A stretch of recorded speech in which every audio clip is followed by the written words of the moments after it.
தந்தை, மகன், தூய் ஆவியாரின் பெயராலே ஆமென்.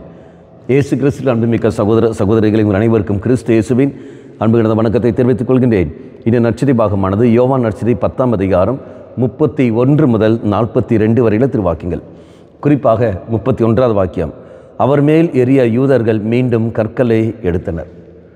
அப்போ இயேசுவின் மேல் கற்களை எரிய அவர்கள் தயாராக இருந்தார்கள்.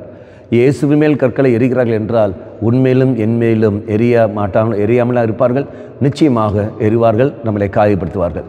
அப்போ இயேசுவை காயப்படுத்தின காரணத்தினால் இயேசு செய்ய வேண்டிய நன்மைகளை செய்யாமல் இல்லை, செய்ய வேண்டிய நன்மைகளை அவர் செய்து கொண்டே இருந்தார். அப்போ நம்முடைய வாழ்க்கையில் நாம் பார்க்க வேண்டும், பலரும் நம்மேல் கல் எறிவார்கள், பலரும் நமக்கு எதிராக போய்கொண்டே இருப்பார்கள், பேசுவார்கள்.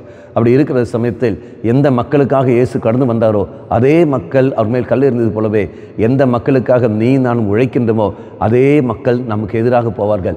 குடும்ப அங்கத்தினர்கள், எந்த பெற்றோர்கள் தங்கள் பிள்ளைகளுக்காக தங்களை விட்டு கொடுக்கிறார்களோ அதே பிள்ளைகளை எதிர்த்து போவார்கள், அதே பிள்ளைகள் பெற்றோர்களை எதிர்த்து போவார்கள். எந்த கணவன் மனைவிக்காக விட்டு கொடுக்கின்றானோ அதே கணவனுக்கு எதிராக அந்த மனைவி போவாள். எந்த மனைவியை கணவனுக்காக விட்டு கொடுக்கிறார்களோ அதே கணவன் அந்த மனைவிக்கு எதிராக போய்வார்கள்.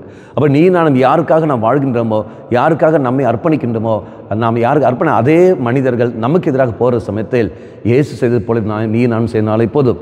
சிலுவையில் இயேசுன வார்த்தை, பிதாவே இவர்கள் செய்வது என்னவென்று அறியாமல் செய்கிறார்கள், இவர்களை மன்னியும் என்று.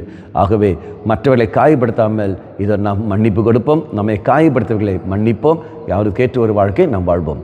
கண்களை மூடிக்கொள்ளுங்கள். தெய்வமே, மன்னிக்கக்கூடிய சக்தி எனக்கு தந்திரலும், உம்மை போலவே நானும் மற்றவர்களை மன்னித்து அன்பு செய்து புரிந்து வாழக்கூடிய வரத்தை எனக்கு தந்திரலும்.